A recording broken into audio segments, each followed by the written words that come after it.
Start recording.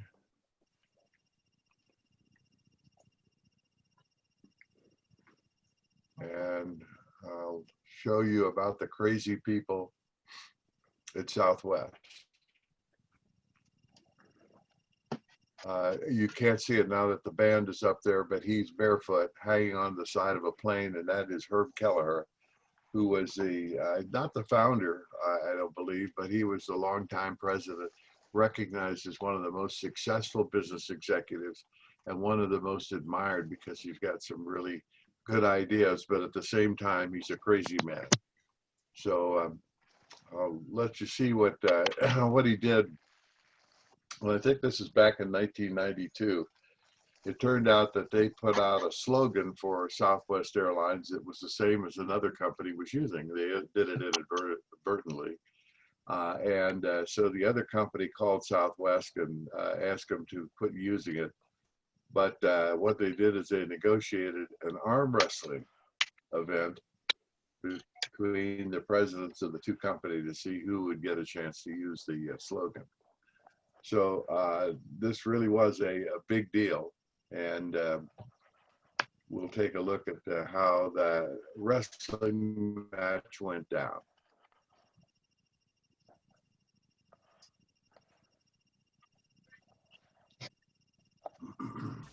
As you might imagine, with any major sporting event, there comes a tremendous amount of media coverage, and this was no exception.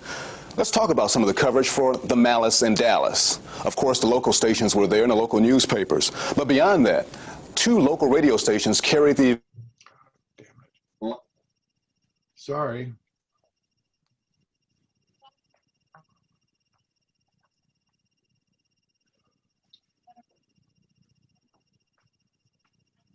I don't want to...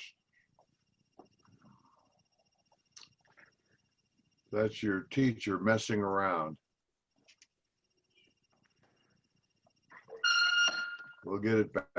Then there were the networks, CNN, CBS, ABC, NBC, and from across the sea, the BBC. You name it, they were there. Here's just a sampling of some of the reporters that showed up that day.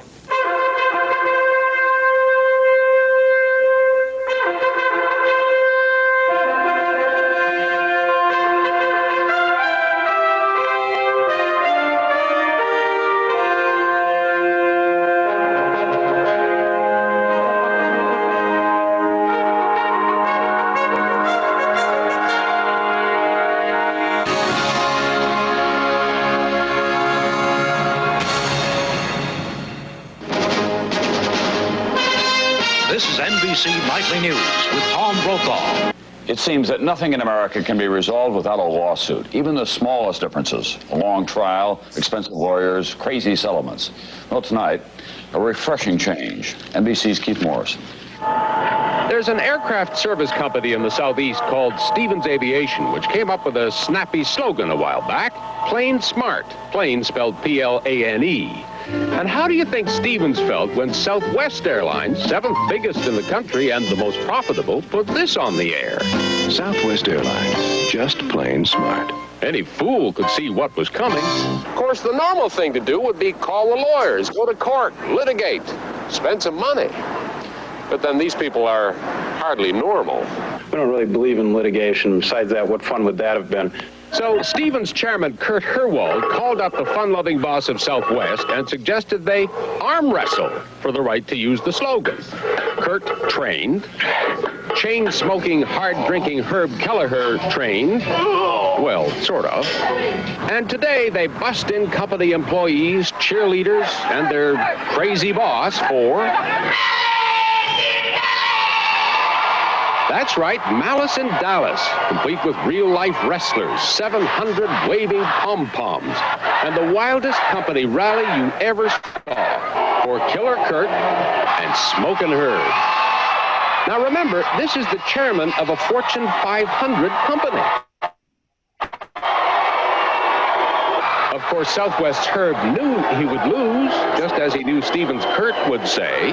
We've decided to allow Southwest Airlines to continue the use of our slogan. And then they donated $15,000 to charities. The lawyers didn't get a dime, I'm most happy to say. And Herb, who thought of everything, had a stretcher ready to carry him away, and a ready estimate on what all this fund saved in litigation fees. $450,000, $500,000. Not to mention all this free publicity. What was that slogan? Just plain smart? Remember, I don't care what you say, just mention my name. Keith Morrison, NBC News, Dallas. So we've seen some of the electronic media coverage, but let's not leave out the print coverage. That too is tremendous. Let's take a look at some of that.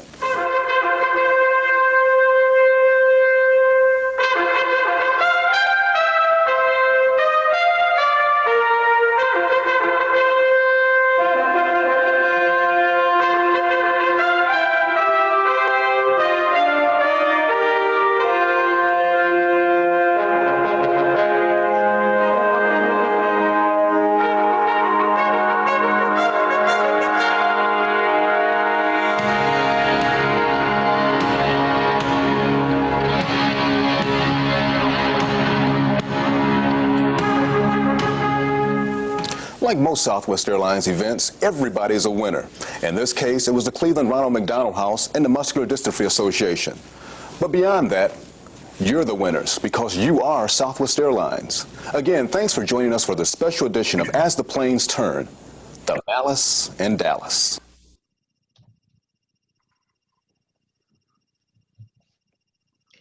And here's some thoughts from Herb Kelleher on how you deal with your and what the important values of the company are.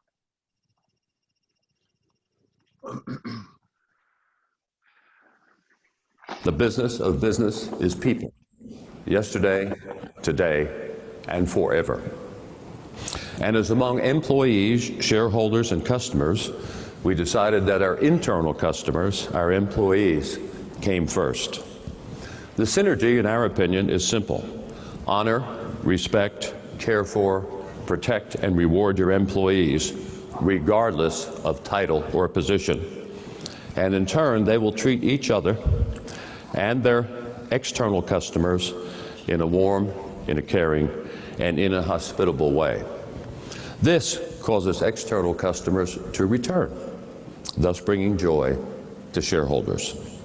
We believe that our job is not only to provide a far more reliable service at far lower fares, but also to provide a spiritual infusion, an infusion of fun, warmth, hospitality, and diligent servanthood for both employees and our passengers. The intangibles of spirit, in our view, are more important than the tangibles of things. Why? First of all, it's a matter of morality and of ethics. But secondly, from a purely business standpoint, the tangibles can always be purchased. All airlines have airplanes. But the intangibles are far more difficult for competitors to replicate. And unless a company is paying peonage compensation, psychic satisfaction is what employees and even external customers are primarily seeking. If anyone doubts the value of esprit de corps, I suggest to talk with the United States Marine Corps. Esprit gets things done well and fast. Communicate, communicate, communicate, and communicate, but not in corporate speak or bureaucraties, which is not only boring, but hardly understandable. Set up employee services and employee care departments, which are constantly in contact with employees who have any professional or personal problems. Show that you value your employees as individuals, not just as workers. Through word and by deed, join in their every personal exaltation, such as the birth of a baby, and their every personal mishap and grief, such as the death of a relative. You always hear from us when anything important happens in your life. As a business becomes larger and more widespread geographically, establish culture committees. Establish culture committees, in effect, as missionaries to spread the word and keep the fire of culture burning. and constantly honor and constantly celebrate employees who display golden rule behavior inside or outside the work environment, because they're the role models for all of your people and how you want them to behave. Culture is admittedly difficult to define. I suppose in that respect, it's somewhat akin to the Supreme Court's definition of pornography. You know it when you see it, but it's kind of hard to define. And I ran into that when Diane von Furstenberg wrote me some years ago and said that she had flown on Southwest Airlines and that she really didn't like our ambiance. And I wrote back to her and said, I didn't know what ambiance meant. I was just damn glad to hear that we had one.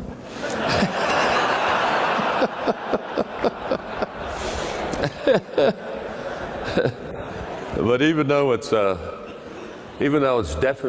definitionally elusive, that does not diminish the significance and the power of culture. And former Governor Earl Long of Louisiana brought that home very forcibly to me. The doyen, one of the doyens of New Orleans society, wanted some money to establish a museum in New Orleans. And she called Governor Long and she said, Governor, you cannot have a world-class city unless you have a world-class museum. And he said, well, ma'am, I've been fighting this battle for you for the last day and a half with my staff. Said they wanted to spend the money on schools. I told them no. They wanted to spend the money on hospitals. I told them no. They wanted to spend the money on roads. I told them no. And he said, you know, when I finally prevailed, he said, when I told them, look, guys, if you ain't got culture, you ain't got shit.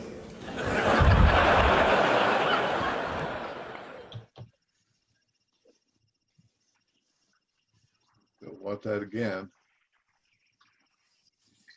Don't want this again. There we go. So that's who Herb Kelleher is, and that really represents what Southwest Airlines is about.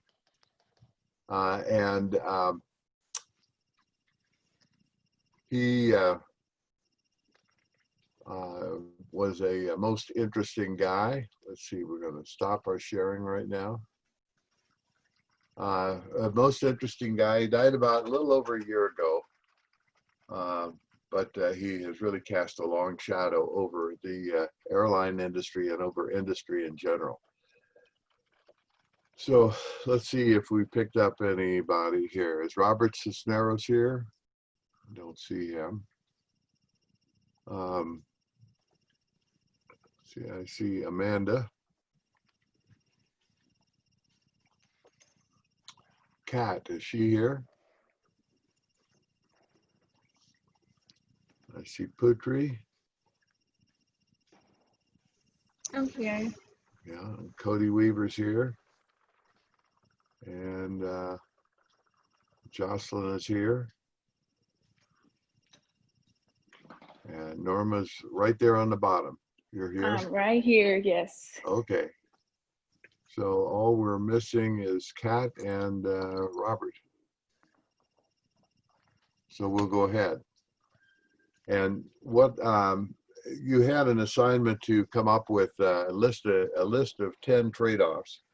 Obviously, I've not had time to get to look at that as yet. But in looking at what the other classes submitted, one of the things I observed is that mostly what I got were observations about the company rather than things where an actual trade-off had taken place. So we're going to look at some more at trade-offs today, but also we're going to look at the things inside the case. And I'd like to have you all kind of take over from here and run the rest of this class, at least until we get to you, Cody, toward the end. Professor? Yes. I have a question. The trade-offs are due tomorrow, right? What's that? The trade-offs are due tomorrow and the analysis was due yesterday? I think it's the other way around, but that it doesn't make any difference. I'm not, all I want to do is I want to make sure I get them. And incidentally, I'm not concerned that you get the trade-offs correctly. What I am is that you have to think about it. But I do want to see your analysis about the company with a little, to pick one of the things that I'd suggested there. And I hope I have the, Lulu, in the right order, that the one-page paper would be due tomorrow. You got the other way around? Oh, I did it the other way. Yeah, the one-page paper says it's due before class on October 24th. Okay. But the due date on it was the 16th. Oh yeah, The due date was the 16th last night at 11:59. That's why everyone was kind of confused. Cody, what did you see? You said October 24th. Yeah, in your description, it says October 24th. So when you just go, if you don't click on it, it says it's due October 24th. But when you actually click on the assignment to turn it in, it does say October 16th. Well, I made one of my 5 mistakes already today. So my intent was to be able to have this conversation so you would have something to write about. But you should be able to have it, having done your analysis on the case already. So, Lulu, you want to take off and start us since you raised the issue? Yeah, about the trade-offs? Well, about the trade-offs in the case. Yeah. So just mention a trade-off? Well, that'd be fine. We can take that and run with that. I think we mentioned it last class already, but it's the one where they don't offer any meals anymore. Okay. And they're saving on that cost, and then they're passing it to their passengers. Okay. Can other people copy that? Yeah. Can another company not serve meals? Yeah. So as with the trade-off, what we're trying to do is we're giving away something in expectation of getting something. And typically the giving away means certain customers won't buy from us because we've eliminated a thing that they desire or that they need. So in this case, there's some people say, I want to have a meal if I'm on the plane, right? Yeah. Okay. So that they may be disqualified or may disqualify themselves. But what we really want to do is have something that is difficult for the other competitors to match. And one way I might try and match that, Lulu, is to say, we're not going to serve meals. However, if you want to buy one, we will have them on the plane and sell them to you for $5 or $10 a piece. Do they have that? They actually do. I know WestJet is one that serves food, but you have to buy it. Oh, I mean Southwest. Well, and I'm saying, well, no, Southwest doesn't have that. No. But the competitor, if they want to dull the point of your trade-off, couldn't they come in and say, okay, we won't serve food either if you want to save some money? Yeah. But also they could say, we can do one better. We won't serve food, but if you want it, we'll keep it on the plane and sell it to you. Okay? Yes. All right. So let's take a look at one of the other trade-offs. And what does the company give up? And what do they hope to gain as a result of doing the trade-off that they select? There's reserved seating. Hmm? Reserved seating? Yeah, they have open seating. Open seating. Yeah. So you don't have a reserved seat. With Southwest, it's like first come, first serve, I think. Yeah, Laura, open up your window shade there so we can see you. I'm here. Okay. Yeah, So, I think with Southwest, because when my daughter flew through with them, it was like first come, first serve. Yep. So they have open seating. Okay, so that means there's some people that like a reserved seat. They want the certainty of knowing they got a place to sit, and particularly they want to sit next to the window or sit on the aisle, or Yes. possibly sit at the exit row because the foot space is larger. Somehow I always end up with seat 33C right next to the toilets in the back of the plane. And it doesn't make any difference how early I order my tickets, but there must be a real crowd that wants to get that seat. But so I fly Southwest so I can sit wherever I want to sit. So can other companies match that? Yes. And what is the likelihood of something, what advantage does Southwest gain by having? They're able to do more flights in a day, which means more revenue. Okay, and how do they get to have more flights in a day? Because they get loaded faster. Because they get loaded faster because no one has to be waiting for looking for their ticket, for their seat. Okay, and what is their turnaround time? Like 15 minutes. Okay. They said nobody can turn around a plane that quickly. No, I think we had said 30 to 45 minutes. What's that? 30 to 45 minutes. For a turnaround. For what company? Southwest. They advertise that they do it in 15. Okay. But I think I believe that was the average average flight time. What'd you say, Marco? That was the average flight time, I believe. The 30 to 45 or 45 minutes? Right, so that's why they didn't serve meals either. They didn't have the time to do it. Okay, so let's tie a couple of these things together. Marco says that they have an average flight time. I don't think it would be 30 minutes, but about 45. But nobody can turn around a plane in 15 minutes.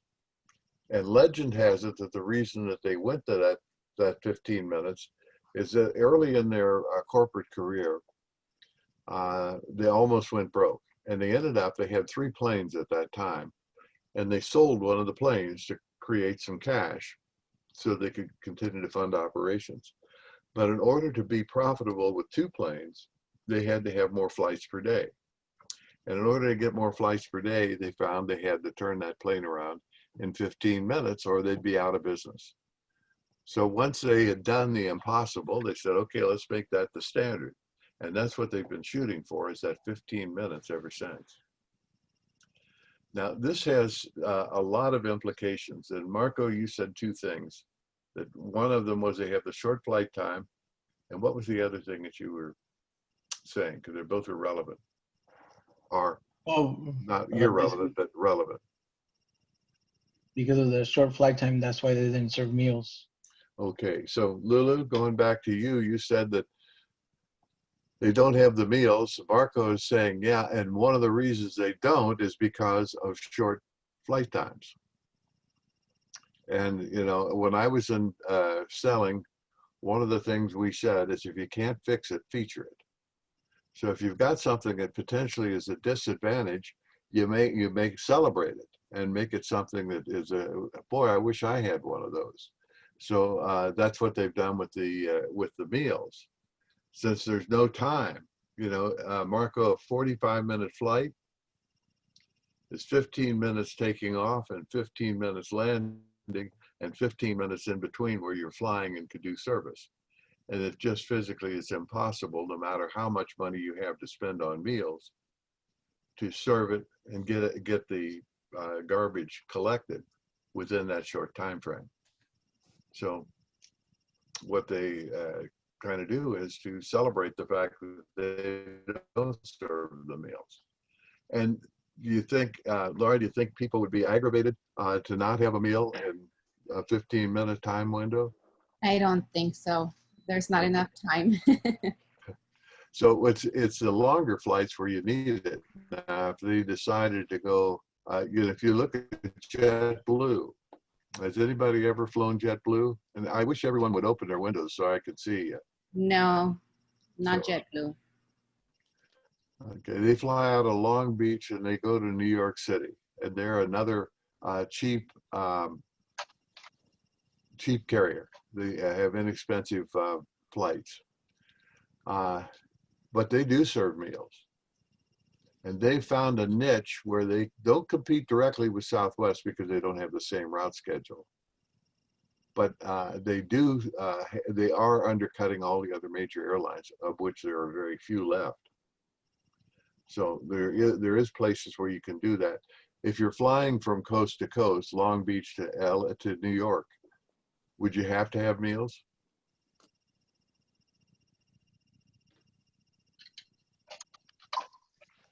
You wouldn't necessarily have to, but it is kind of a long flight to not have anything. Yeah, I think you'd end up with a riot on the plane where people would insist that they have some kind of food. And so they would have a logical need to do that. Right. Now,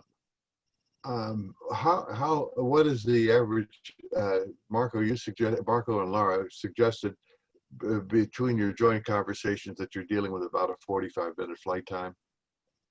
How far are they flying? From, like, say if it's a 45-minute flight. If it was they have some mileage statistics. Less than 500. 500, less than 500. Like an average of 400? Yeah, it was 400, and they're moving up toward 500 as they get into more and more places. So this still keeps them within that time frame where people are not going to be inconvenienced sitting with their knees in their chest. You know, when you get packed in real tight, there's not going to be a complete breakdown because they don't get food. And you will be able to get people on and off pretty quickly without having assigned seating. So they're still selling in a market that is consistent with what they're offering. Now, they're also talking about going, well, they did go into, they bought Air. And I think there was very little in there about that particular acquisition. Did they say where they were flying in and out of? Did they make any comment on that? The Caribbean. Mexico cities. Okay, so the Air is actually a Southeast airline that they service Florida, Georgia, Alabama, Mississippi, but they also go into the Caribbean and to Mexico. And so they have a little different profile. Now they are a low-cost carrier as well. What will be the trade-offs that Southwest will have to make in completing that acquisition? What will they lose? Or what will they have to at least think about when you add Atlanta as a major location where your flights fly out of? And I think it does say in there that Atlanta is the place where they have most of their flights. They offered early boarding for an additional fee. Okay, you know, actually Southwest does that now, that you can buy a position. They'll allow you to, they don't give you an assigned seat, but they set up a thing where you get in line and you can get your ticket as to when you're allowed to get on the plane. You can go sit any place on the plane once you get in there.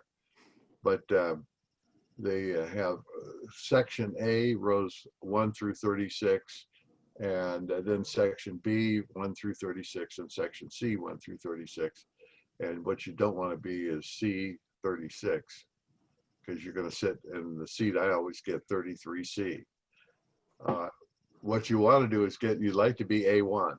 Well, you're allowed to call in 24 hours in advance. And I'll guarantee you 23 hours and 59 minutes before that flight is to take off, they'll already have the first 50 people have already got their position in the line outside the plane, waiting to be ushered onto the plane. So you got to be quick, but they will, Gina, they will allow you to buy your position, but do it before 23 hours and 59 minutes or you're wasting your money. And you say Air does something similar?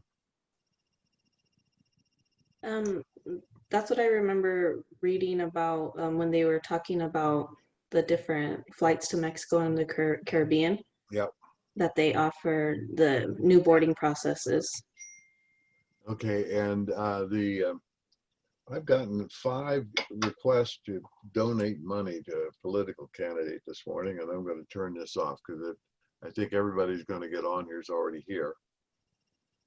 And we'll let them solicit me while I've got the phone off.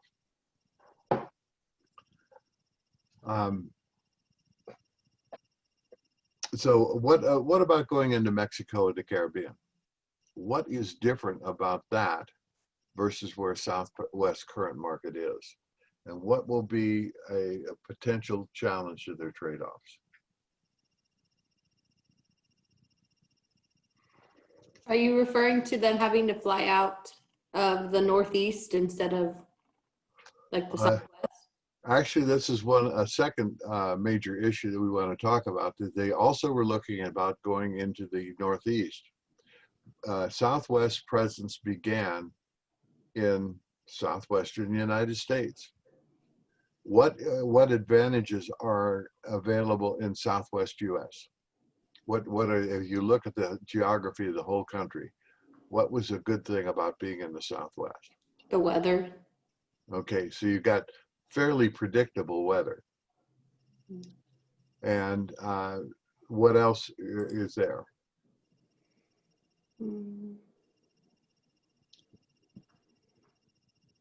Well, let's compare it to the Northeast. What's the characteristic of the Northeast? Is it that there's more population in like smaller areas, so it's highly trafficked? Yeah, our population centers are San Francisco to LA. It's about 10 hours worth of driving, or 8 hours worth of driving. I don't know exactly how many miles it is. And then you've got the distance from LA to San Diego, or LA to Phoenix. In the Northeast, it's very easy to drive from Washington to Baltimore, and from Baltimore to Philadelphia, and from Philadelphia to New York. They're all right together, and that's a lot of population and a lot of potential flights. So what does all that mean in terms of ability to service that market? That means are you referring to the not having the central hubs? Well, that's another issue, and why don't you hang on that issue for a minute? But what when you have concentration of population and dicier weather, what's going to happen? Delays, be less efficient. Yeah, you're going to end up with lots of flight delays, and flight delays keep you from getting that fast turnaround, and it also means at the end of the day you haven't flown as many miles or as many passengers.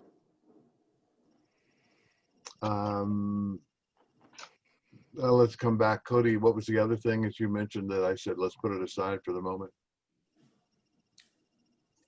Was it me or was it somebody else? It was you. You had mentioned for me to put aside the not having a central or major hub. Yes. So a hub and spoke system is the normal way that planes fly. Southwest has chosen to use, what system do they use? They call it the point-to-point destinations. Yes, so it's a point-to-point, which means that generally people that get on the plane at one end started at that location. And generally they're going to get off the plane and go on ground transportation the rest of the way to their destination at the other end. With a hub and spoke, what could you do? How could you service people differently?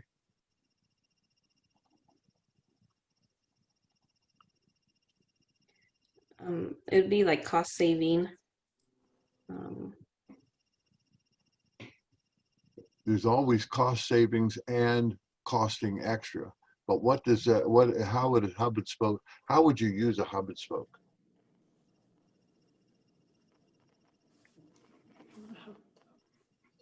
I think the hub is like basically enabled them to kind of consolidate flights. Like people can come from farther out and around, and then they meet at the hub, and then that way everybody can hop on one plane and make it to the destination, basically. Yeah, so if you wanted to if you had a flight that was going from LA to New York, you might also pick up people coming from Santa Barbara down to LA, from Bakersfield down to LA, coming up from San Diego. And, you know, you pick up 15, 20 people on each of those flights and then take all of them and put them on the flight in Los Angeles and fly them out to New York.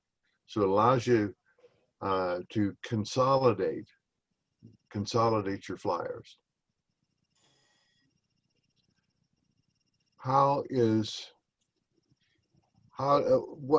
Why don't they do a 15-minute turnaround with the other guys' airplanes? Time. Fuji? You were I would saying? say it's like safe time. It would save time to do what? To do like from plane to the plane. Okay, it takes time to get from one plane to the other if you have people flying in. Yeah. And what can prevent that plane from being there on time?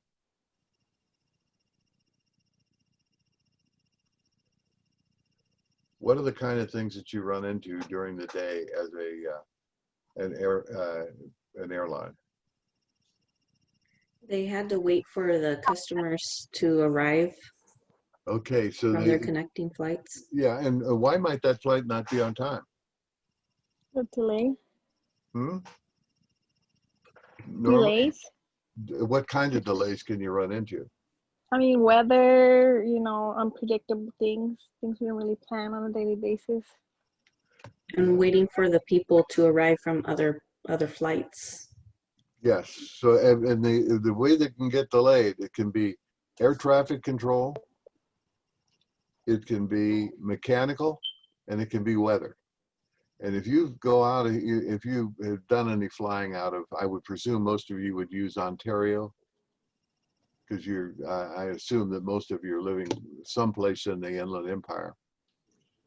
But if you're flying out of this area, the flight's early in the morning. They got flights at 6:30, 6:45 in the morning.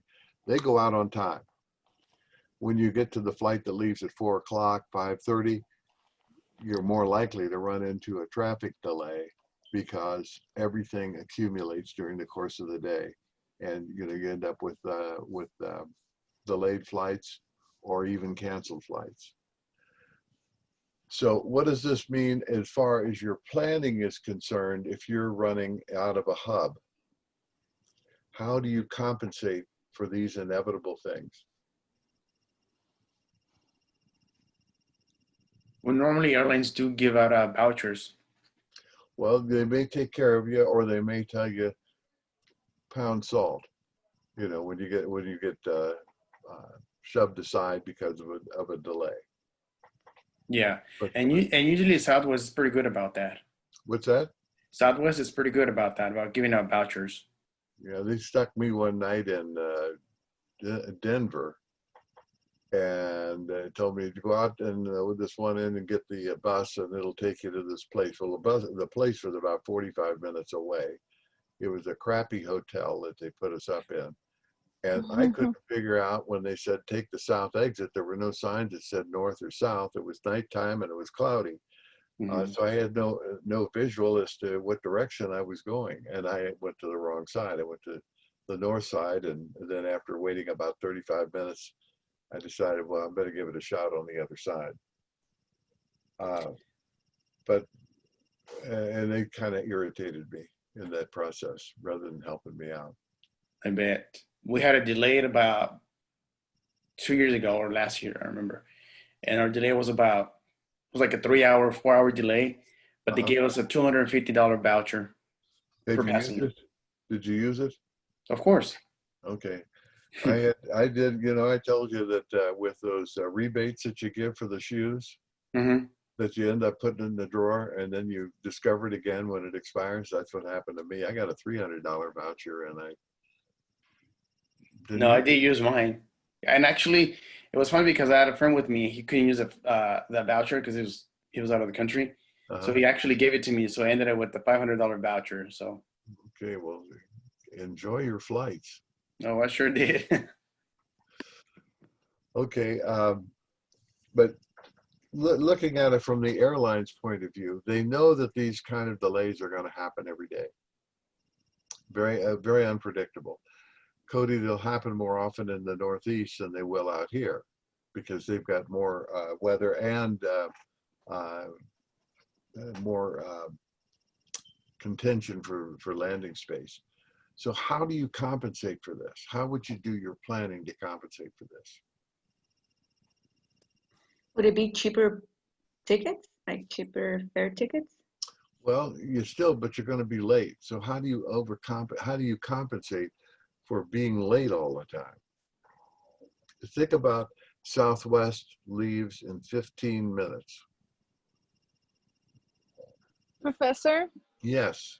But why think about how to compensate for being late all the time instead of focusing on not being late all the time? Well, that's what we want to do. And how I can make it so I'm not late all the time? Well, yeah, I mean, you're just telling the customer, well, we're late all the time, so here you go. Instead of focusing on the problem, which is you're late all the time. Okay, well, let's focus on the problem. We know that these are inevitable. And we know that they are exacerbated by the fact that you've got to accumulate people from multiple locations for your flight. And that means that not only do you have a problem with your base flight, but you've got to depend on every one of those other connecting flights being in on time. Mm-hmm. So how can we compensate for it? And I don't mean giving out tickets. So do they compensate, is this by first available flights on the next one? Well, they can do that, but that means, that's just more aggravation. If I had more time on the ground, I can compensate for that. Mm-hmm. So instead of having a 15-minute turnaround or trying to beat a 15-minute turnaround, let's make it a 45-minute. And then I may have people standing around waiting to get on the plane.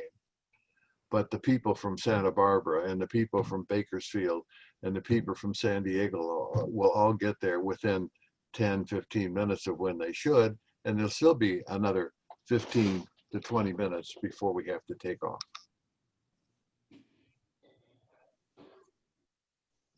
Can you see that?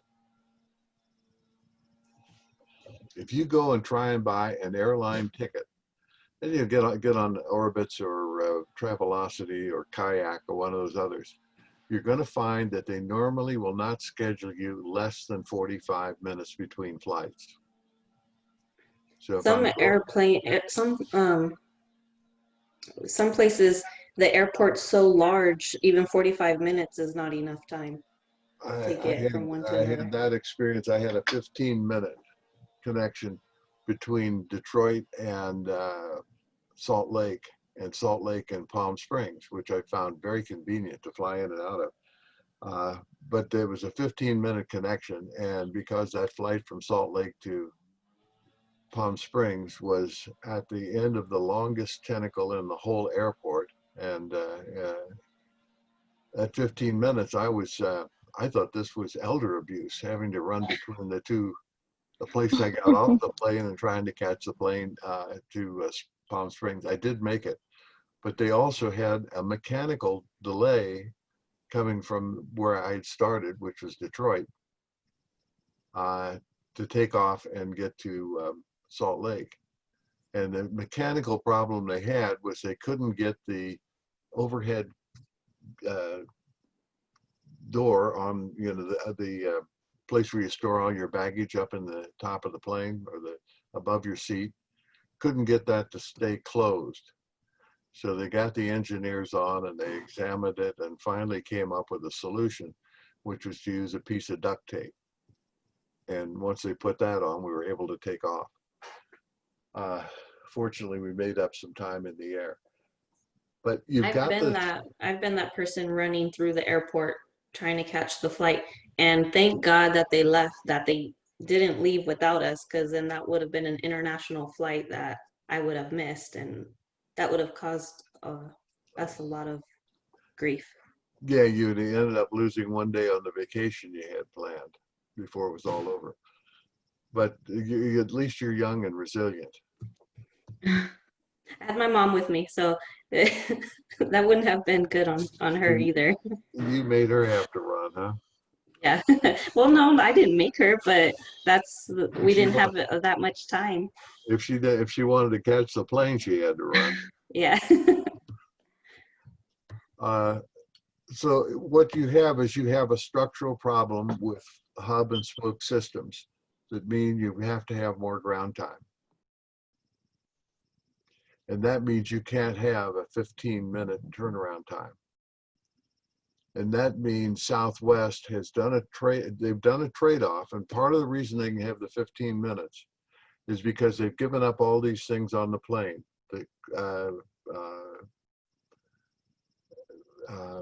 Reserve seating, not even making an attempt at serving food, giving you a free bag, but you have to carry the bag on the plane, working out of a second-tier airport where they don't have that much traffic delays. Those are all decisions that they've made that gives them an advantage that the other guys can't meet. So they can fly out of Bakersfield down to Burbank. But nobody else wants to fly that route because they've got a larger plane. The other guys have a larger plane and they can't afford to fly it for that route. And this is where their trade-offs give them an advantage that nobody else can match.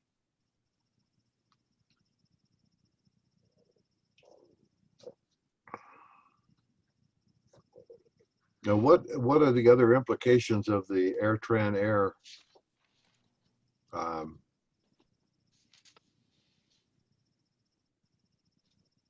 acquisition? How does it affect their fleet of planes?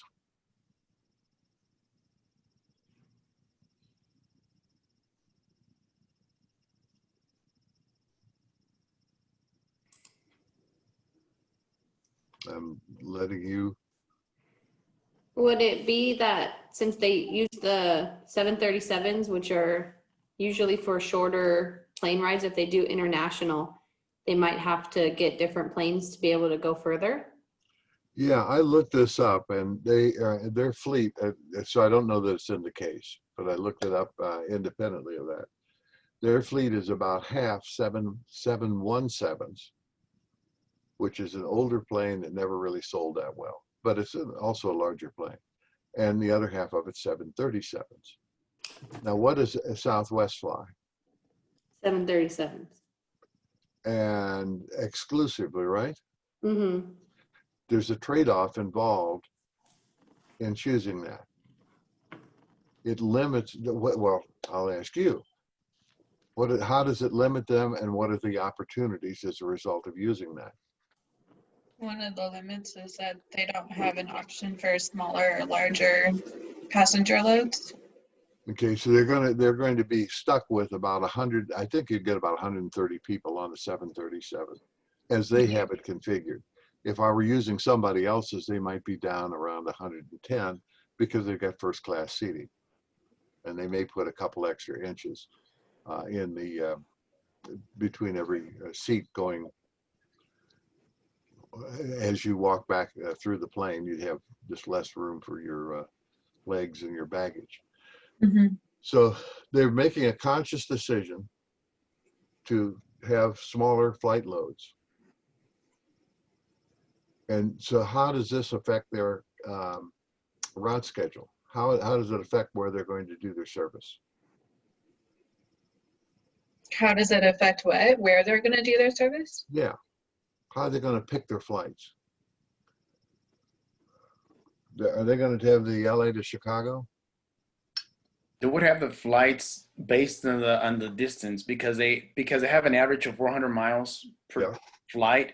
They have to look at how far they can fly in order for them to continue that average flight.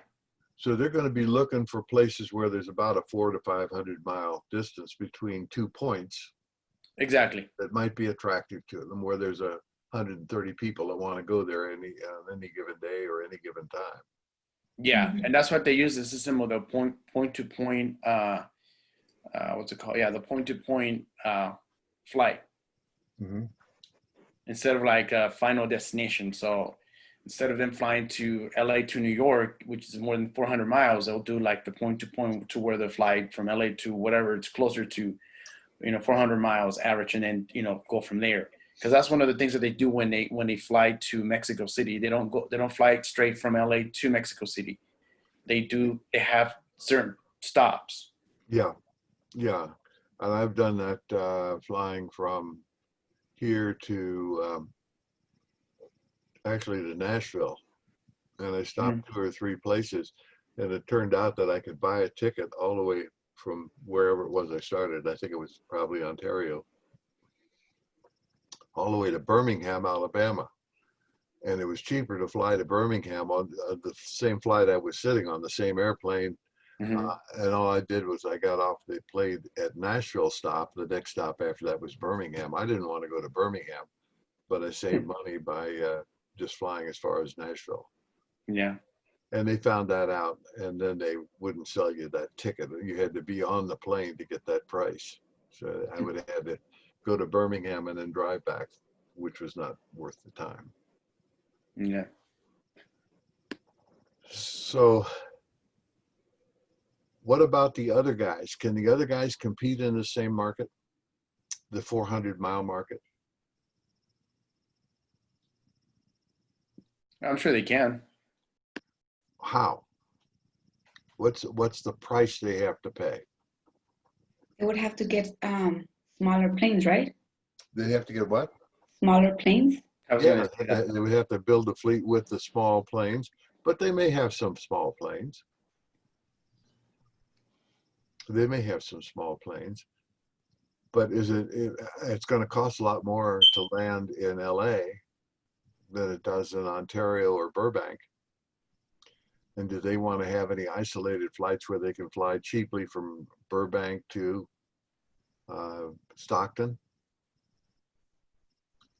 or Burbank to Reno? Because that's just kind of an isolated flight for them.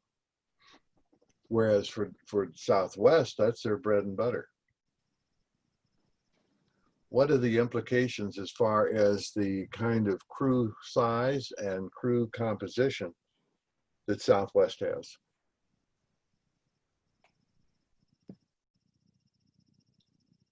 Well, it was smaller. Yeah. And why can they be smaller? A smaller plane too. It is a small plane, but how about think about the attendants, the flight attendants? Well, like Marco says, it could be smaller, but the reason why is because since they don't have to provide many services like first class service, they don't have to serve meals and stuff like that. Right. If you had first class service, you may actually need one extra person. Yeah. To pamper the people that paid extra for the ticket. Mm-hmm. So they'll end up with smaller crew sizes. How about transferability? If your pilot becomes ill, how difficult is it to replace him at Southwest? Really easy because all of the crew knows the same planes, so everybody can be transitioned according to what hole needs to be filled. Yeah, you got one playbook for the whole company. Whereas with the other guys, there are all kinds of FAA restrictions on who can fly and how much they can fly. So if a pilot can't make it on and he's flying a 747, you may have a very shallow pool to go to find an alternate pilot to get on there who has not overflown his monthly allocation of flight time. There's only so many hours they can fly in a given month. So they have much more flexibility, whereas the other people have to have extra people available if they want to give continuity of service, given that just like you have weather problems, you also get people with illnesses or somebody missing the plane for some reason. We were delayed one time on a cross-country flight where the pilot and co-pilot were stuck in traffic. And so we had to wait about a half hour for them to get there.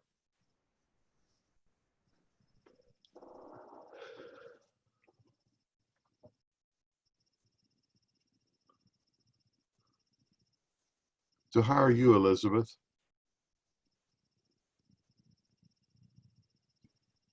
Can you guys hear me now? What's that? Okay, I was just making sure my audio worked. Okay. The third issue, and I'm going to ask you, Elizabeth. I said there were three things that I wanted you to consider. One is AirTran Air, one of them is Northeast, and the third one is flying international as a strategy. What do you think about that? Well, I feel like with flying international, there's a lot more problems that you can kind of run into. Mm-hmm. So I feel like as far as like the time frame, I feel like although they are committed to or they stand for their 15 minutes, I feel like extending it just for like internationals would be more beneficial, just because how longer the flights are, there's more that they have going involved versus like a 4-hour flight or stuff like that. Mm-hmm. And is that a positive or a negative? I mean, it could be both, to be completely honest, just kind of depending how on like what they're kind of viewing it as far as like turnaround times. I mean, just kind of depending on the weather or like other factors that can come, it can, become a negative. But it also, if there's no other like problems outside and they're able to, go back and forth and meet their turnaround times, I mean, it becomes a positive and more people would want to flight with them because they're so good at keeping times and their turnovers. Now, it will mean a different kind of an airline fleet. You can't fly a 737. I'm sure you can fly that far, but it can't fly it efficiently for 2,000 miles. And that's when you're going international, other than to Canada or Mexico. If you're going to go to Europe or Asia, you're talking about a longer flight. And that means a different kind of airplane. And that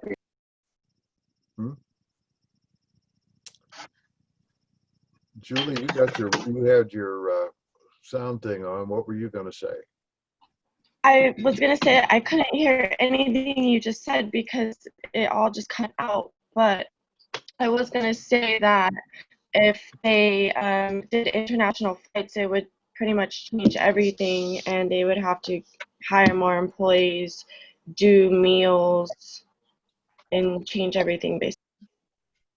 Okay, and that's a good point. That what we can possibly end up doing is completely having to change the strategy that they use, because a lot of their decisions are based around the same fleet, lighter, fewer people per plane than their competitors have, using the point-to-point flights where they can take smaller number of people every time, and certainly avoiding things like customs. That can change, that can alter your flying pattern as well. So this is a weighty decision. There's no right decision, but when you make a decision, if you decide you wanted to go in that direction, it will impact a lot of the things in the company. And it can also move you into the mainstream where you're going to be competing against United, American, and Delta directly.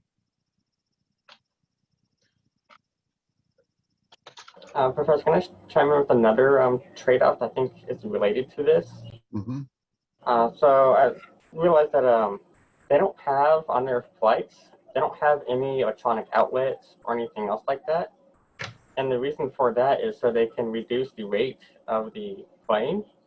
And that means they have lower cost and fuel because they don't have as much weight on the plane, and they don't need to put as much fuel or as much strain on their engines to carry a lighter aircraft.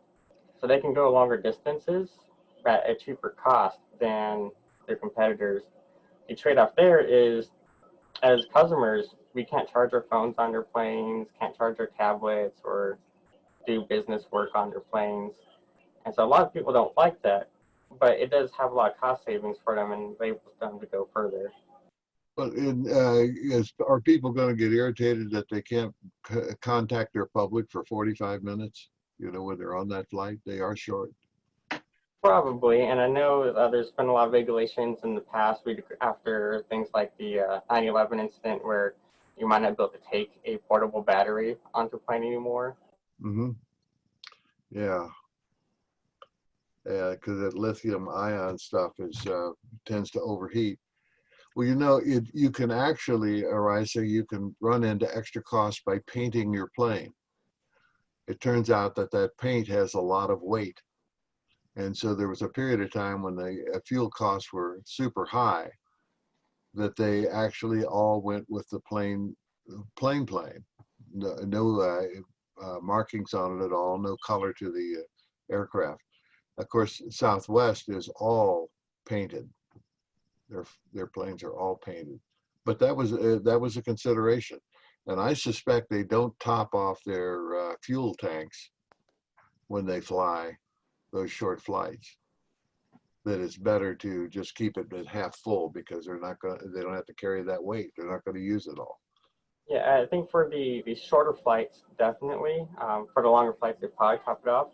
Also, I was looking at their own corporate fact sheet, and according to the corporate fact sheet, their average flight was 749 miles in the last year. Wow. So they have kicked that up. That's what their corporate fact sheet says, at least. Mm-hmm. So they did successfully merge with Airtran Air. But for 3 years, they kept the company with its old name. And they wanted to make sure that their cultures would blend. And we really haven't talked about culture, but that's an important element in it too. Because Kelleher says our most important thing is people. And they will choose someone with less skills, but a better customer attitude, as opposed to somebody that's got high skills, but doesn't know how to get along with people.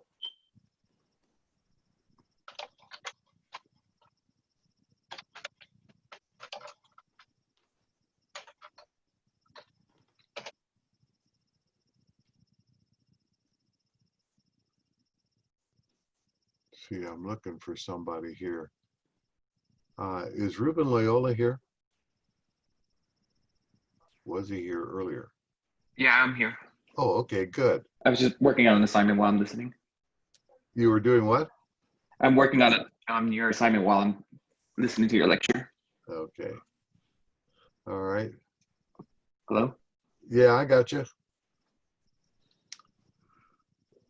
And You're breaking up. I'm not saying anything right Or now. my end. Okay.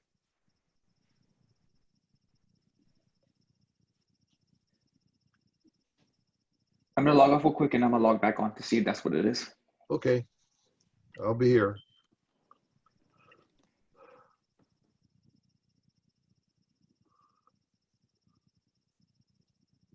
Wait for Ruben to get back in.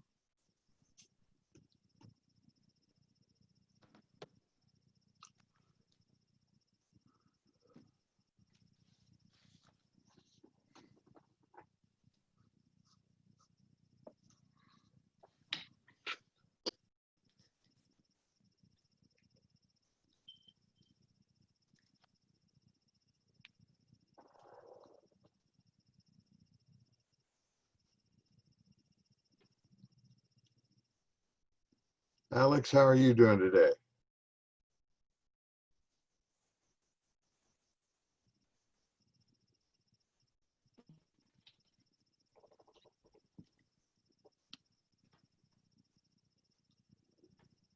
There you go. Yeah, Professor. Yes, Cody. Am I still able to do the analysis of the case? Because I read the description on the website without clicking on it, so I thought it was due on the 24th, but it was due yesterday. This is the case study itself, or the paper? Yeah, it's the analysis of the Southwest case. That's the one page. we were commenting on that earlier. That was my error for the morning. I'll have a few more of this afternoon. But apparently I put 2 dates on there. The 24th is the date. Okay, cool. Okay, cool. Professor, and we're not allowed to submit it.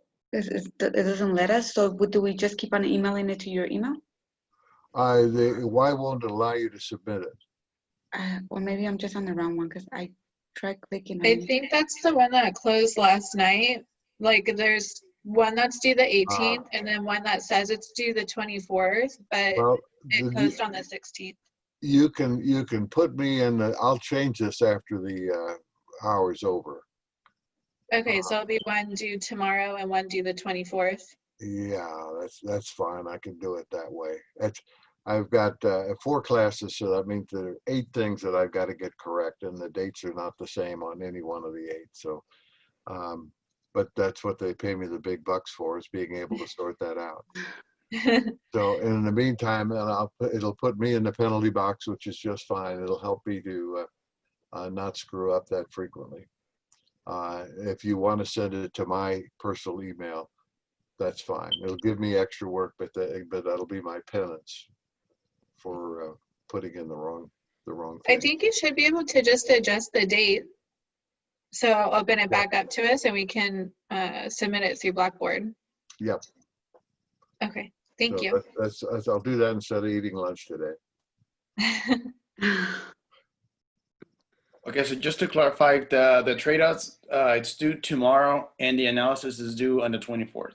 Yes, the trade-offs, all I'm going to do is just account and inspect. And what I'm trying to get you to do is to think about it. What would they do? What kind of ideas would they have where they'll give something away in order to get something back? Okay. Now, I think the most significant one is what Kelleher did with the lady who complained. It was probably that Diane von Furstenberg, that she didn't like that they didn't have first class seats. She didn't like that they wouldn't serve food. She didn't like that they didn't have linen tablecloths on the tray tables. She didn't like the fact that she had to carry on her own bag.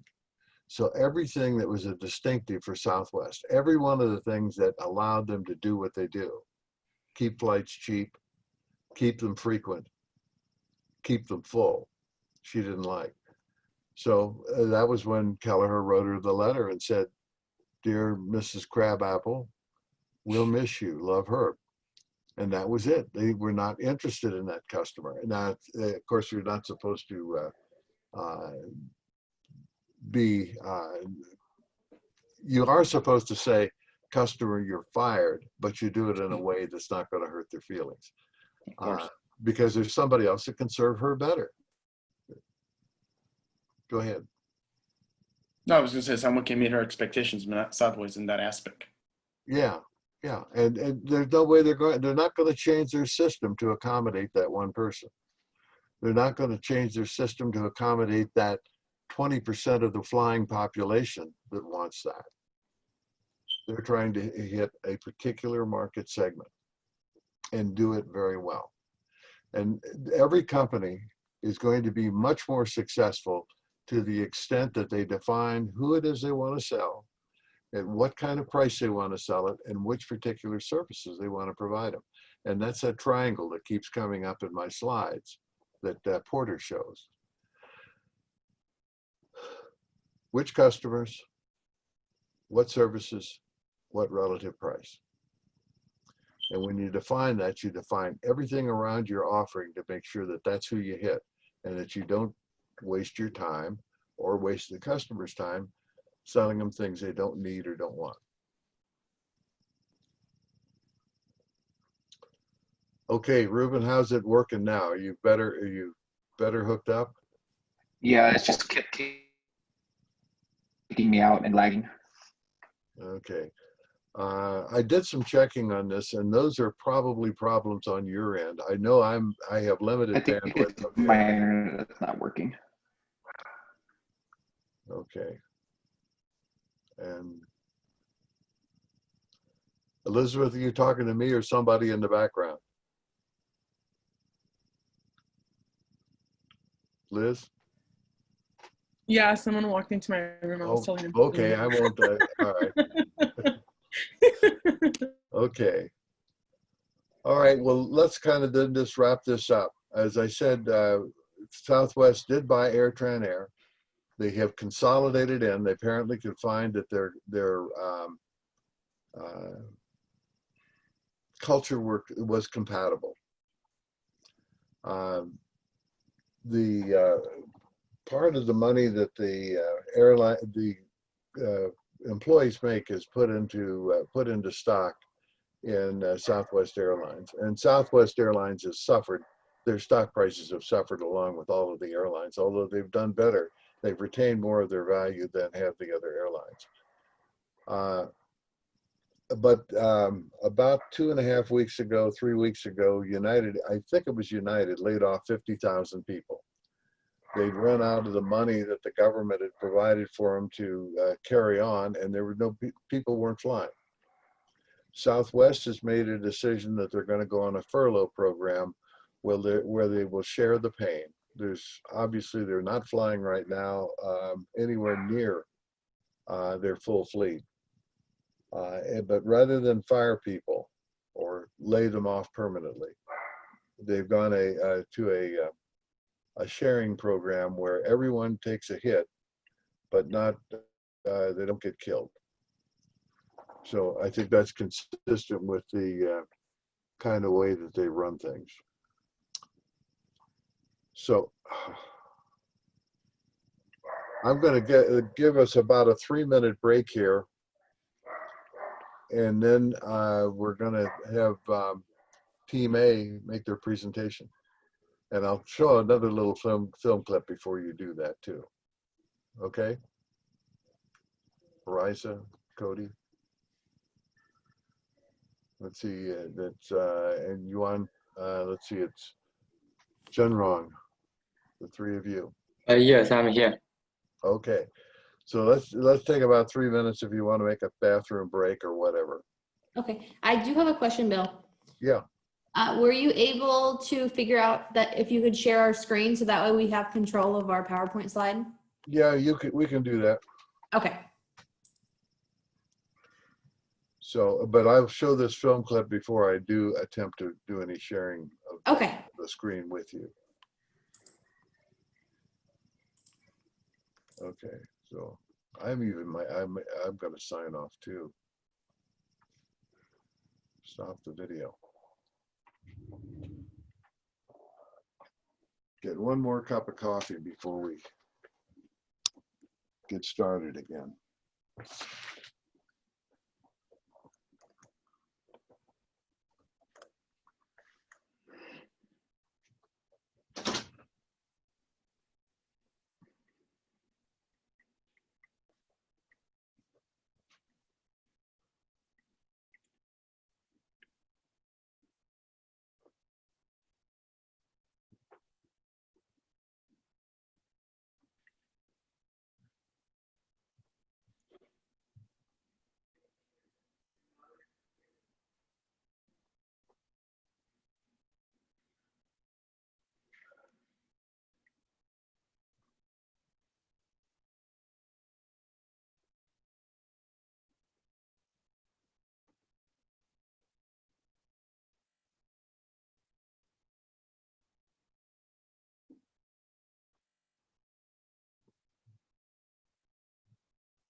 Well, I'm back.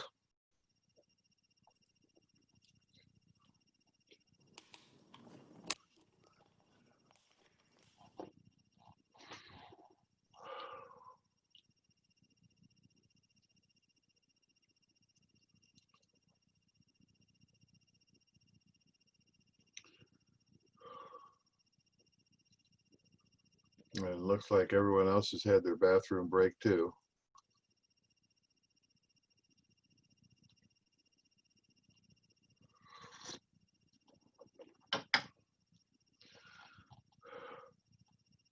This is one of the what I'm going to show you now, assuming everything goes well, is one of my favorite videos, and it's very provocative, and I think you'll get something out of it.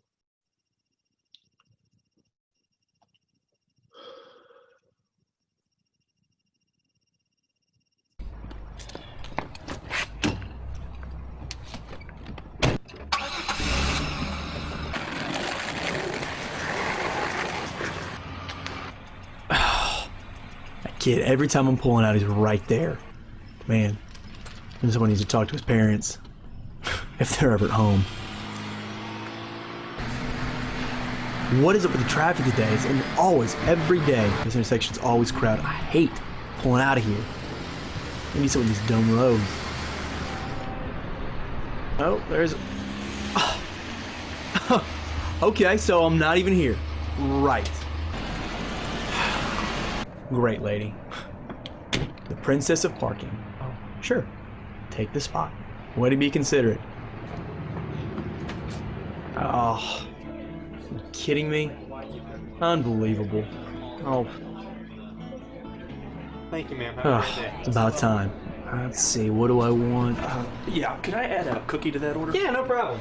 Yeah, no problem, only guy in the world. I'm sure you need your cookie. The world, your oyster, and he's serving your cookie. Thanks, sir. Thank you so much. What can I get for you? Yeah, I'll have a tall decaf macchiato. Yeah, sure, no problem. Be $3.85. And it might take a few minutes here. We've got quite a line, obviously, and thanks for your patience. Great. Yeah, great. Great for me. Winning again.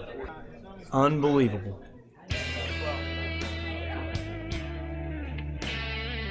What?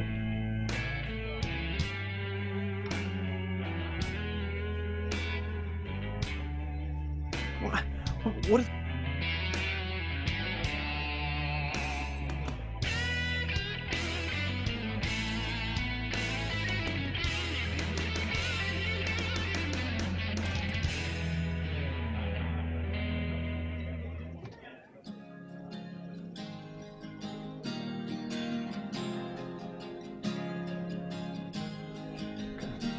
What is that? What in the world? Oh, what? What am I supposed to do? How can I do anything about that? Can I even help with that? I don't. Your coffee, sir. Oh. I can't take this anymore. I gotta get out of here. Hey, watch it. Sorry, so sorry.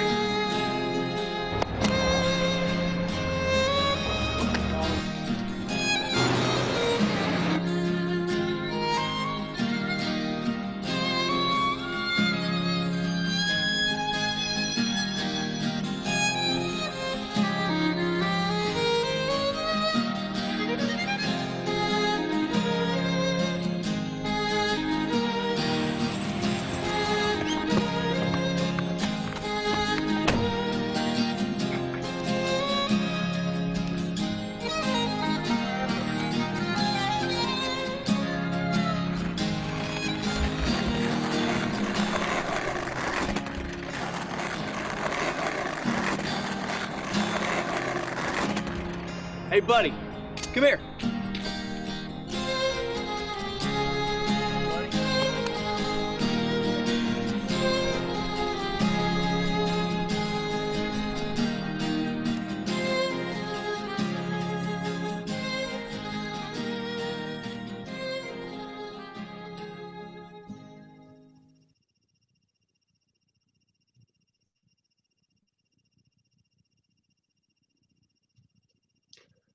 So that's some interesting food for thought. And one of your groups has an article by a man named Goldman. It's about leadership characteristics. And one of the things that they're increasingly finding is that a good leader, a great leader, has got empathy. And that's what that movie was about, being able to understand things from the other person's point of view. And I always enjoy showing that one. It's a good one. So, Team A, are you ready to go? Yes. Okay. And let's see if we can, do I get one piece of paper? Yeah, there we go. Let's see what we can do to get that screen sharing. Multiple participants can share simultaneously.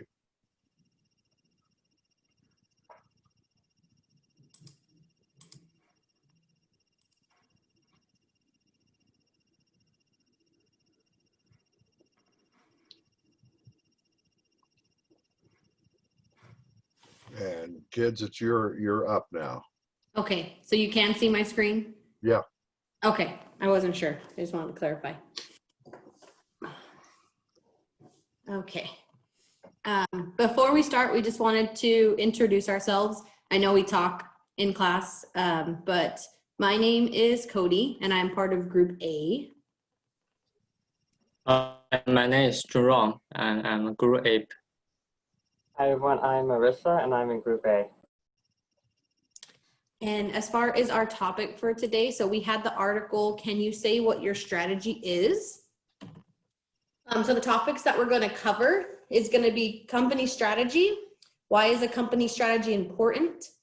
Company statements, strategy statement, which includes the three following: objective, scope, and advantage. So a company strategy, to think about what a company strategy is if you can summarize your company strategy in 35 words or less, that would be what your company strategy is. But also thinking if one of your colleagues who's in the same company, if they can match your strategy word for word, because in the long run, everybody in the company has to know what the strategy is in order for it to be beneficial. That being said, most executives can't sum up what their strategy is, which is not good because it ends up leaving the employees of your company frustrated. They'll have a lot of complaints, confusion.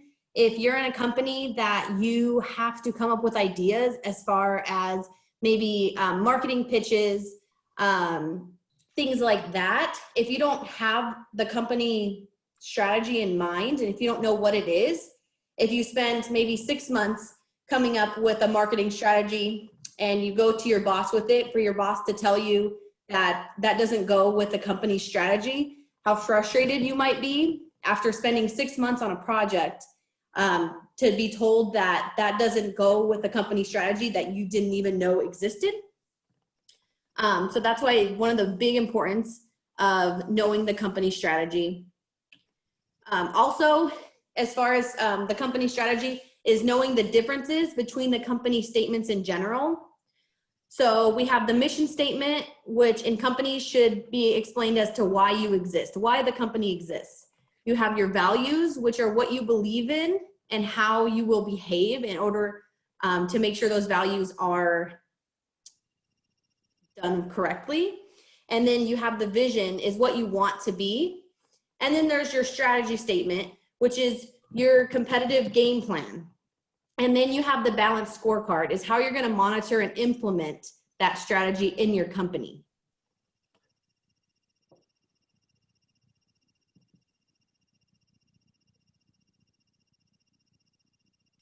Now, turning to the strategy statement. A strategy statement communicates your company strategy to everyone within your startup. A well-understood statement of strategy aligns behavior and creates a guiding line for behavior. I think these are cornerstone concepts. This characteristic of aligning behavior or allowing priorities to be set and decision to be made is so critical to successful strategy execution. This benefit isn't available only for a huge team in big business. A clear strategy statement can help small teams or even a team of one. The owner, when the strategy is clear, the decision-making process is easier. And then there are three components to a good strategy statement, according to the author: objective, scope, and advantage. Objective refers to the specific end or outcomes desired from strategy, the time frame for achievement. They are familiar with SMART goals. However, objective is different from a mission statement, and most commonly confuse about their mission with their strategic objective. According to the author, the strategic objective should be specific, measurable, and time-bound. It should also be a single goal. If your strategy is the same as a competitor, you don't have a good one. Salespeople need to know which is more important in pricing, growth, or profitability. Maximizing shareholder value is one strategic objective. Many strategies are designed to achieve this. Lastly, specific objective impact on the firm. Next, there is the scope of your strategy. It is important to remember that scope is not the specific direction of a business, but it sets the boundaries. And so within these boundaries, you have three dimensions. You have your customer or offering, which is who are your customer, your target audience that you're targeting? What are you offering that target audience, or what can be offered to them? The second dimension is a geographic location. It matters if you want to keep within, say, the United States versus international. And then the last part of the scope is the vertical integration. So you have what's called vertical integration. That's basically where you can do two steps of your production process at the same time. Say you make a toy, but you also make the plastic to make the toy. That would be vertical integration. And these may vary in relevance depending on what your company strategy is. You might focus more heavily on the customer type versus the geographic location, or you might focus more on being able to produce everything.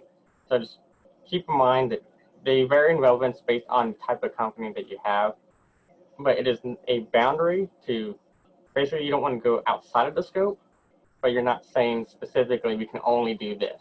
Just don't go outside of that boundary. And then next would be the advantage. Advantage is two parts. The first part of the advantage, which I believe is the core of having a strategy, is your value proposition. How can you add value to your strategy for your customer, and why are you doing it?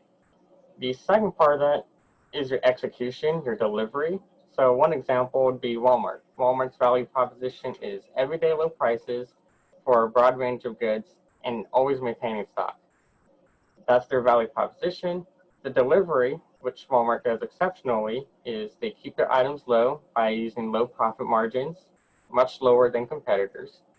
And they have multiple warehouses literally everywhere for the distribution chain, to where once an item hits a certain threshold, they immediately restock it. And so that would be how Walmart delivers on their value proposition. So just remember, it's two parts, value proposition and how you deliver on it. And all in all, you want to have your balanced scorecard, and your balanced scorecard is going to encompass just about everything there. It's how you manage it all. So you want to keep in mind the importance of strategy, and that is, if you can't say it, if your employees can't say it, your company is not going to succeed very well. So remember your strategy statement. Be able to, don't be one of the CEOs that can't explain it. Know your company statements, know your mission value, or in your mission statement, your values. You want to know your vision. Keep all that in mind. Know your statements. And then when it comes to strategy itself, know your objective, know your scope and your boundaries, and know your advantage.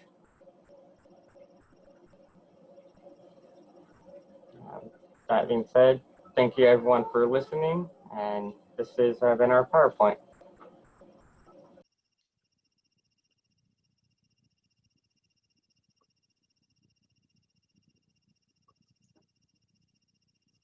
I'll give you a big clap on that. That was very well done. You covered everything that needed to be covered in that article. I like the way you did the handoffs between one another. You did come back around, Cody, to tell them what you're going to tell them, and then tell them what you told them. That, of course, reinforces everything 3 times. The concept of 35 words or less on having a strategy statement for that. There's some people that think that's a bunch of hooey, but it really is important. And, you know, this is what Peter Drucker calls T-shirt thinking. The thing can be short enough to fit on a T-shirt. And the reason that you emphasized was that people have to know what that statement is. And I thought it was particularly interesting about, and I think this was, and I think it may have been Jinrong that was saying it good, you related when you do your activities and you spend a lot of time with it, and then you find out that you take it into the CEO, and he said, well, that doesn't have anything to do with our strategy. How demoralizing it is to have that happen. And I think also you emphasized that the owner himself has got to know what the statement is. And there's a lot of senior executives who just make the assumption, well, that we just all that paperwork of creating strategy statements is a bunch of hooey. And we're just going to allow the strategy statement or our strategy to evolve as the circumstances come our way, which is tragic when that happens. And then I liked also the emphasis that you had on recognizing the difference between growth and profit. Because at the end of the day, what we want to be able to do is make money, and just having size is not the be all and end all. And that was what Michael Porter kept emphasizing. So right in target with that. And I've got something here to show you too with respect to Michael Porter. I don't know whether I can get myself to be full size here, but let's see if I can get on a speaker view. I've got Arisa. How do I get myself to be the head cheese here? Let's see what I can do. Everybody has to choose it on their end as far as their view. Well, I want to be the big, and I got you in there now, Cody. So, speaker view. Still got you. And you can't hold up what I want to show you.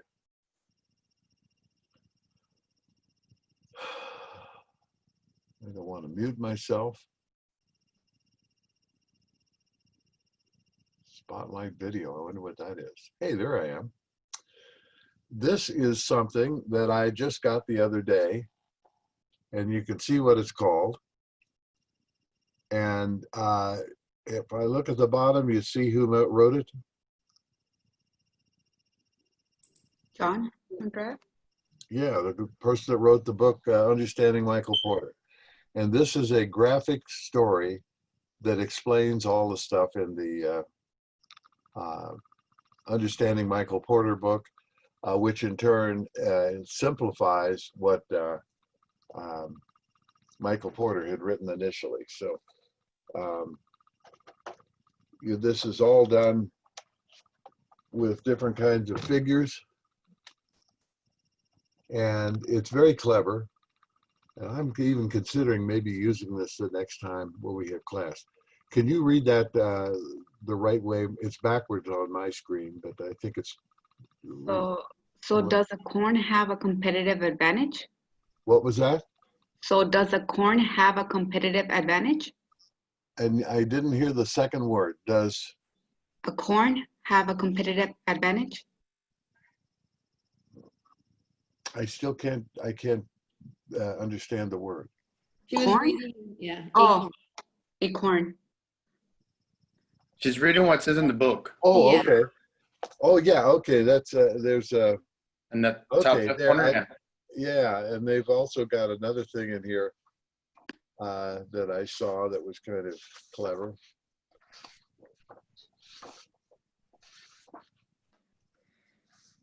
The whole book is clever. It's $25. And I don't know whether you got $25 to spend. I do, so I'm going to spend. I do spend it, but it would be kind of fun. They have a thing in here. It explains everything that we've talked about and that we will continue to talk about here.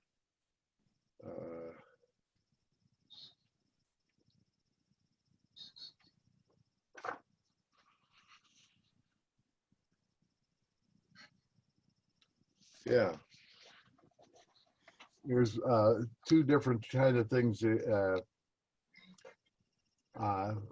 involved in trade-offs. One of them is a company that makes grass burgers, and the other one is a company that makes what? Regular hamburgers. Yeah. Le Chat Gross and Grassburger. So showing different trade-offs and how they will define what each company offers in the same marketplace. So it's pretty clever. And this came from the Harvard Business Review Press. So it's got the best imprint on it that you can have. So I'm now going to sign myself off of this, and a few more things, and then we'll let you get on your way. Let's see, one participant can share at the same time, and then I don't like to have myself be the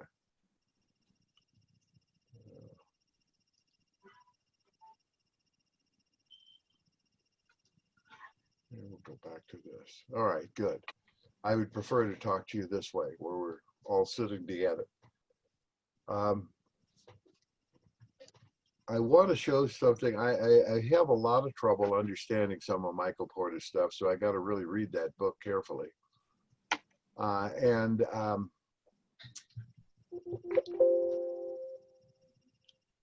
Where I've been working, and this has been going on for several years, I don't get that much time to spend on it, but I'm trying to understand his ideas about the value system, value chain, and activities as an alternative to doing a SWOT analysis.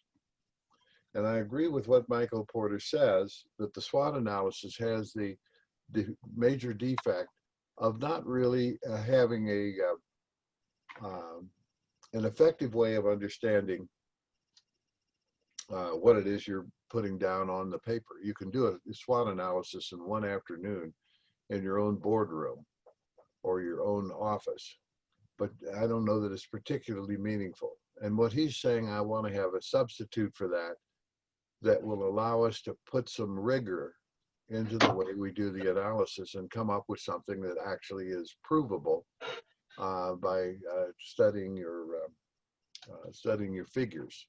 He's very big on numbers.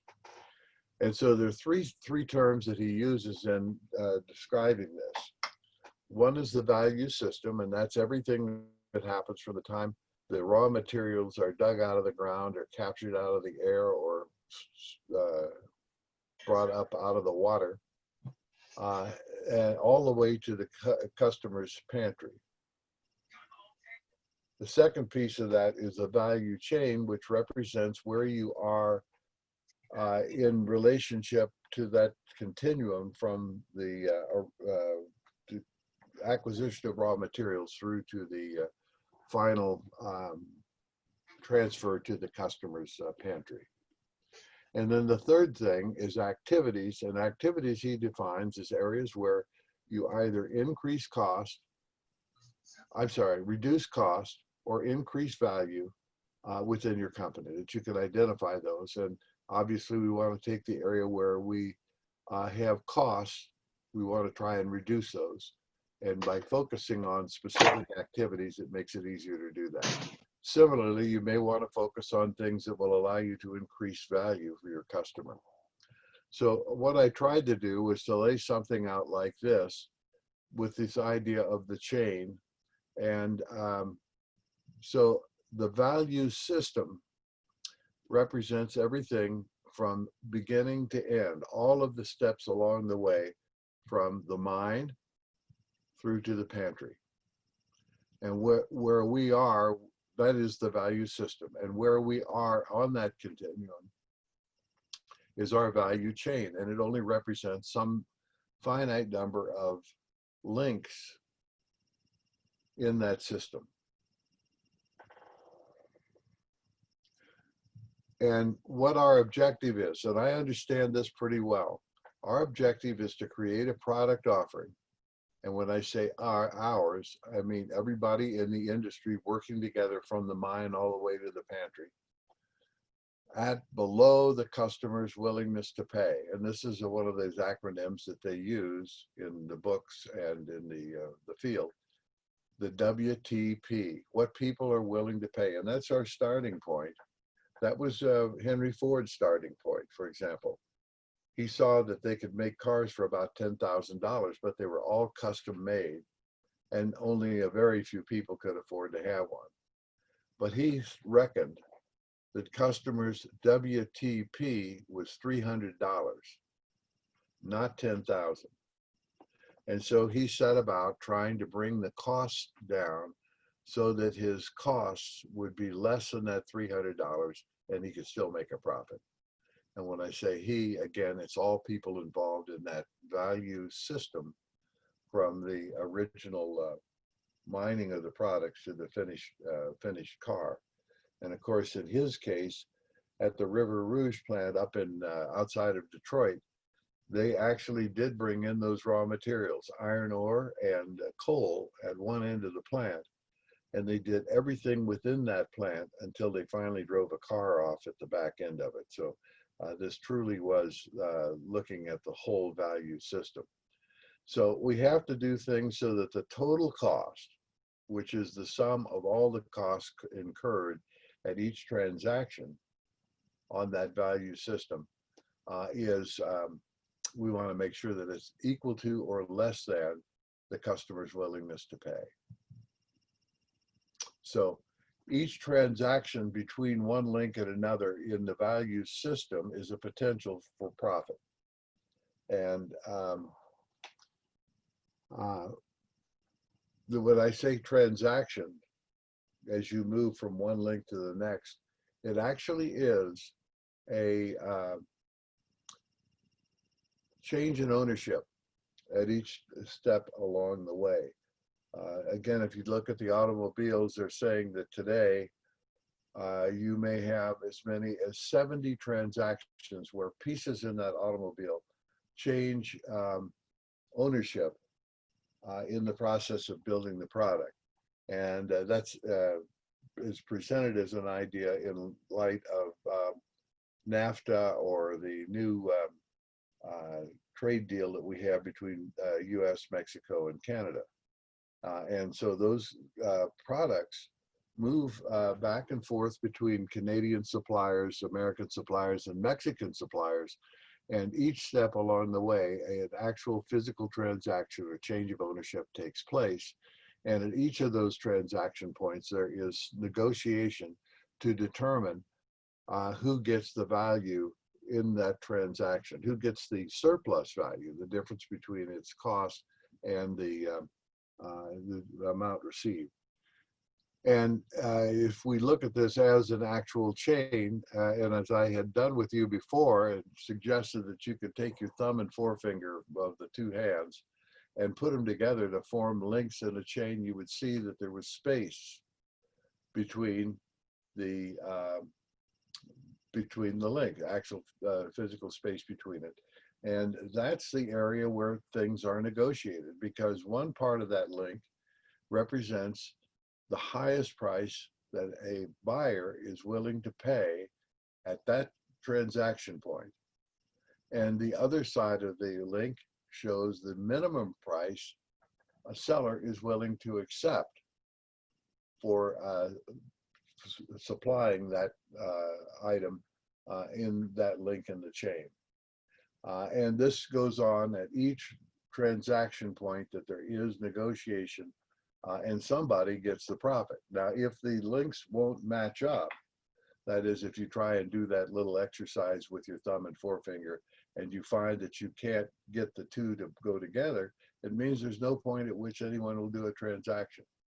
So we can pretty well always expect, if someone is supplying and someone is buying a particular item, that there will be a point at which the two can work together to get a conclusion, a successful conclusion. Now, Porter uses this, and you probably have seen this maybe in a class on supply chain.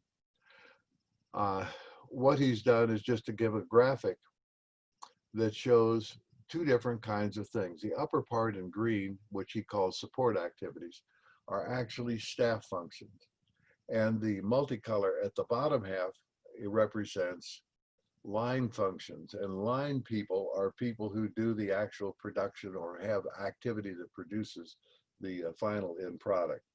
So, and this is a pretty good breakout, that every company has got inbound and outbound logistics. That's receiving raw materials at one end of your process, and the outbound is the shipping of those. Operations is the conversion of the product as it's going through the process, and marketing and sales are the people that get things to happen in terms of moving the product out to the customer. And the last piece is service. And this is something I never really had thought that much about when I was younger and in private industry, that every product has some kind of a service component that may be a training manual, it may be an actual training program, it could be repair service, and it could be warranty, just to give you 4 different elements of service. And those are important parts of the cost and potential profit a company makes on a product. Now, even in a very simple operation, there will be inbound and outbound logistics. For example, you may be bringing in products in truckload quantities, and the only thing that you do to it is merely break them down into individual packages for outbound. So there's not really too much in the way of operations in the middle. Whether it's simple or very complex, all of these functions will be in the process. As far as the support or staff activities, these are not specifically costed to one of those bottom 5 functions, but they all are apportioned out kind of as an overhead for those 5 functions. And notice to the right that there's the arrow that says margin. And what we want to do is to keep our total costs for both our company in the our value chain, and keep total costs for the whole value system such that the willingness to pay will be higher than those costs. And the amount of difference is represented by the margin. So that's graphically what they're showing. So Porter says what you need to do is do a cost analysis of the activities. And this will point out where costs can be reduced. And how finite you do that analysis is really going to be determined by the potential cost reduction that you think is possible. So, for example, if you were to go through your large office and eliminate 5 phone lines, you're going to get some reduction in cost, but you're not going to spend a lot of time looking at that. whereas some of the manufacturing processes in a plant can give you big potential savings, oftentimes as a result of better information flow. So the analysis that he's suggesting that you do is to take each of those, initially, each of those 5 line items in the preceding slide and really analyze them in depth for potential cost savings. But he says also you want to look at places where you can have activities where you can potentially increase cost, but increase the willingness to pay on the part of the customer by a greater amount than the increase of that cost of that activity. So for just as an example, and I was trying to think of something, and this is what I came up with, that if you were selling detergent, for example, laundry detergent, that comes in a pretty heavy box. Why not put a handle on it for the consumer, and you could charge a little bit more because it's easier for the customer to carry that to their house than to stick it under their arm and carry it that way. So that's the kind of thing that potentially could give you increased cost, but increased revenue greater than the increased cost in your analysis. Finally, the other thing that you can achieve out of this analysis is to find out where you can position your company's value chain. Then the slide where I had all those chains laid out on the ground, I showed the position of our company in that continuum from the mine to the pantry. And if you find that there's opportunity between where you currently are and the pantry, you may wish to integrate forward to participate in that profit component as well. Or you may want to integrate backwards and gain additional profit from a manufacturing component closer to the mine. And one the company that comes to mind for that is Costco. Costco is basically a retailer, but they also have begun to do their own custom packing, where you see this in all of their Kirkland brand. These are things that they've either acquired or contracted with a co-packer to put together their products and then offer them under the Kirkland label. And then in one case with the chickens, those roasted chickens are probably the best value in the store. They've created an entire factory that produces, and this is their own factory, produces chickens that are bigger breasted and therefore give a higher value to the customer. So those are examples of a company moving upstream to get closer to the actual source of the raw product. So that's my best understanding right now of what Porter is all about. And that also is the end of our time together. So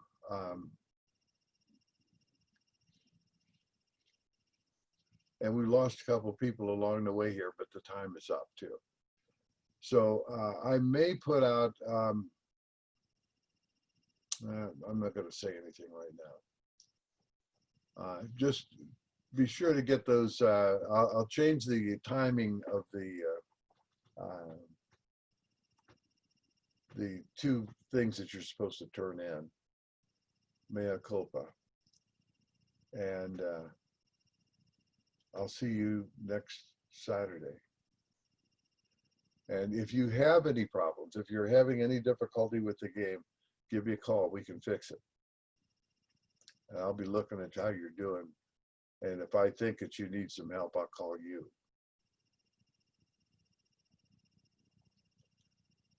So have a good weekend. Thank you, you too. All right. Have a nice day, Professor. Okay. You too. You take care. Thank you, Bill. You too. Bye-bye. Thank you. Bye. Thank you for Okay, helping bye. me out today.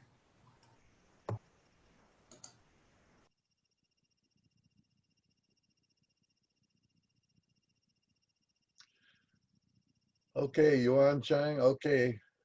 See y'all later.